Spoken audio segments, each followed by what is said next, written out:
Ferdinand Manik, NIM saya 5243230053. Jadi saya dari kelas Teknik Elektro kelas C. Jadi di sini saya akan menyelesaikan tugas yaitu mata kuliah Elektronika Daya. Jadi tugasnya yaitu saya akan menjelaskan penyelesaian dari soal yang diberikan oleh dosen pengampu saya, yaitu mengenai materi penyiara setengah gelombang satu fasa.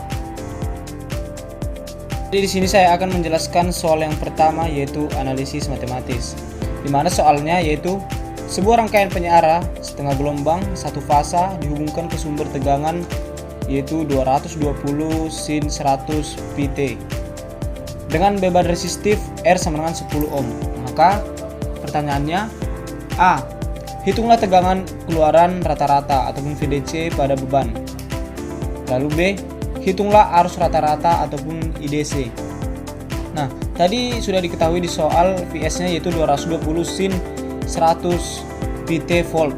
Maka yang pertama kita mencari tegangan puncak ataupun VM, di mana tegangan puncak di sini maka kita dapat yaitu 220 volt. Itu sekarang selanjutnya kita mencari A yaitu VDC, di mana rumusnya yaitu tegangan puncak per V. Tadi sudah dapat tegangan puncaknya yaitu 220. Jadi 220 per V sama dengan 69,74 volt. Ini adalah VDC-nya. Selanjutnya yang B yaitu IDC. IDC itu rumusnya VDC per R, di mana di soal tadi R-nya sama dengan 10, maka 69,74 per 10. Jawabannya yaitu 6,974 ampere. Itulah mengenai soal yang pertama. Selanjutnya yaitu soal kedua yaitu evaluasi efisiensi. Berdasarkan rangkaian pada soal 1, jika diketahui terdapat jatuh tegangan pada dioda sebesar 0,7 volt, maka analisis bagaimana pengaruh jatuh tegangan tersebut terhadap efisiensi daya rangkaian dibandingkan dengan kondisi dioda ideal. Nah, jadi penurunan tegangan pada dioda akan mengurangi efisiensi rangkaian, yaitu dalam kondisi dioda ideal tidak ada penurunan tegangan, sehingga daya yang hilang lebih sedikit. Penurunan tegangan sebesar 0,7 volt pada dioda akan menyebabkan sebagian daya hilang dalam bentuk panas, sehingga mengurangi daya yang tersedia untuk beban dan menurunkan efisiensi rangkaian. Itulah mengenai jawaban soal nomor 2. Selanjutnya soal nomor 3 yaitu aplikasi, di mana soalnya yaitu sebutkan 2 kelebihan dan juga 2 kekurangan dari penggunaan penyiara setengah gelombang dalam aplikasi industri kecil. Nah, yang pertama yaitu kelebihan. Kelebihan yang pertama yaitu sederhana dan murah. Bahan yang digunakan itu sederhana dan murah. Penyiar setengah gelombang memiliki desain yang sederhana dan membutuhkan sedikit komponen, sehingga biaya pembuatannya lebih rendah. Kelebihan yang kedua yaitu cocok untuk daya rendah. Nah, penyiar setengah gelombang cocok untuk aplikasi yang membutuhkan daya rendah, seperti pada beberapa peralatan elektronik kecil. Selanjutnya yaitu kekurangan. Kekurangan yang pertama yaitu efisiensinya rendah. Penyiar setengah gelombang hanya menggunakan setengah dari siklus input AC, sehingga efisiensinya lebih rendah dibandingkan dengan penyiar gelombang penuh. Kekurangan yang kedua yaitu ripple tinggi.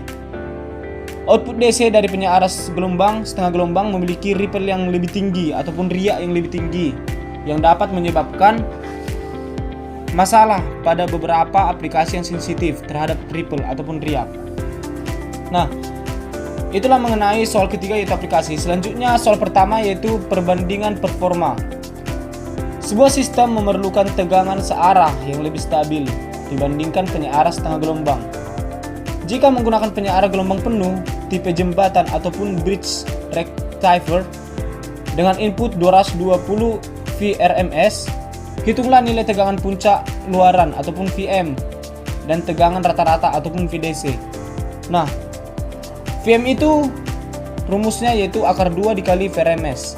VRMS-nya tadi sudah didapat 220 volt. Maka akar 2 dikali 220 volt kita dapatkan 311,13 volt.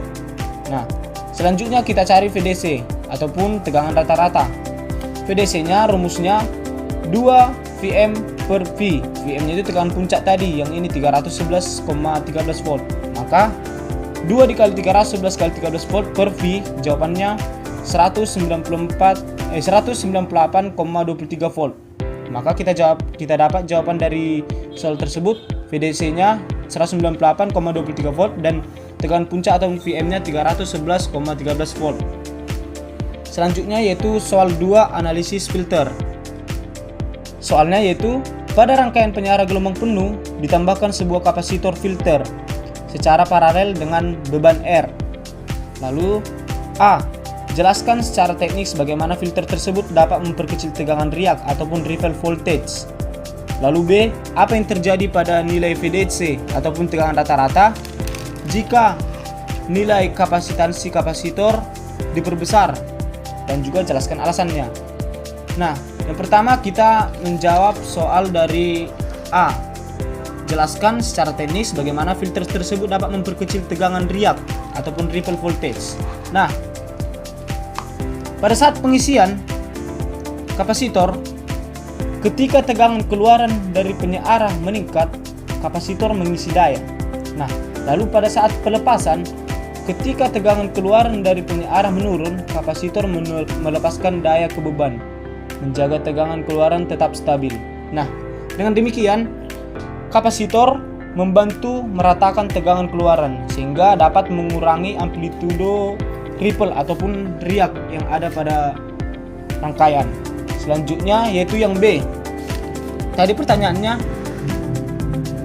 apa yang terjadi pada nilai VDC ataupun tegangan rata-rata jika nilai kapasitansi kapasitor diperbesar? Nilai VDC akan meningkat jika nilai kapasitansi kapasitor diperbesar. Hal ini karena kapasitor yang lebih besar menyimpan lebih banyak energi dan mengurangi riak tegangan lebih efektif. Nah, seperti yang dijelaskan di A tadi bahwa kapasitor itu dapat mengurangi riak, sehingga dapat meningkatkan nilai rata-rata tegangan DC. Itulah mengenai jawaban soal nomor 2. Selanjutnya yaitu soal nomor 3 yaitu studi kasus ataupun case method, di mana soalnya yaitu sebuah perangkat elektronik sensitif membutuhkan suplai daya dengan riak ataupun ripple minimal antara penyiar setengah gelombang dan gelombang penuh. Manakah yang lebih efisien untuk digunakan? Berikan analisis Anda berdasarkan faktor rugi-rugi daya. Nah, jawabannya yaitu penyiar gelombang penuh lebih efisien karena menghasilkan riak yang lebih kecil, memanfaatkan seluruh siklus input AC dan membutuhkan filter yang lebih kecil, sehingga hal ini menghasilkan rugi-rugi daya yang lebih rendah dan suplai daya yang lebih stabil, yang sangat penting untuk perangkat elektronik sensitif. Nah, demikianlah jawaban penyelesaian saya mengenai soal setengah gelombang, satu fasa dan juga gelombang penuh. Jadi kurang lebih saya ucapkan terima kasih.